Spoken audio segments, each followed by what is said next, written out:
Hey guys, as we all know, the previous video was about the concept of tradition in the essay Tradition and Individual Talent written by T.S.Eliot.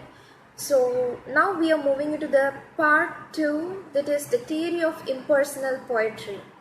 So what was the theory of impersonal poetry is all about? Eliot starts to explain how honest criticism and sensitive appreciation is directed not upon the poet but upon the poetry. He also compares poet's mind to a catalyst that is in a chemical reaction, in which he says the reactants or the feelings and emotions that are synthesized to create an artistic image that captures these same feelings and emotions.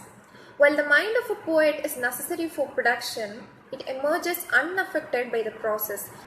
The artist thus stores feelings and emotions and properly unites them into a specific combination, which is the artistic product at last.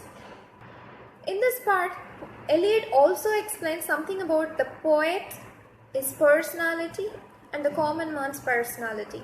He says the poet has not a personality to express, but a particular medium, which is only a medium and not a personality, in which impression and experience combine in peculiar and unexpected ways. He says impression and experiences which are important for the man may not take place in poetry, and those which become important in the poetry may play a quite an ignorable part in the man by their personality. So now it is not the personal emotions, that is, it's not the poet's personal emotions, the emotions provoked by the particular event in his life, that the poet is in any way remarkable or interesting. His particular emotions may be simple, crude or flat, because great work do not express the personal emotion of the poet, and the poet does not reveal his own unique and novel emotions, but rather by drawing in ordinary ones and channeling them through the intensity of poetry. So thus, according to Eliot, poetry is not a turning loose of emotion, it is an escape from emotion. It is not the expression of personality, but an escape from personality.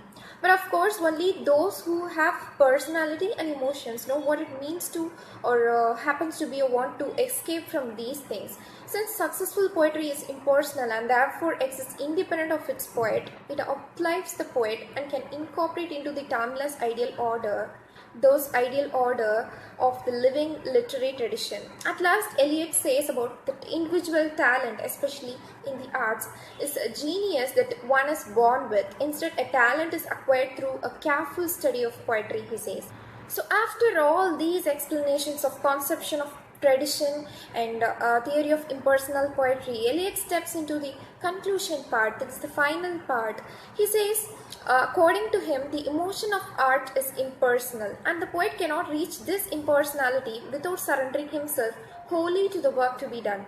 And he is not likely to know what is to be done unless he lives in what is not merely the present, but the present moment of past, unless he is conscious not of what is dead, but of what is already living. So this is all about tradition and individual talent.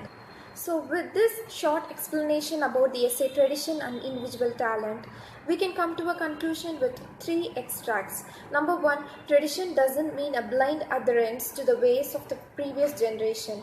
Number 2, tradition cannot be inherited. It can only be obtained by hard labor. And number 3, tradition can only be obtained by those who have historical sense.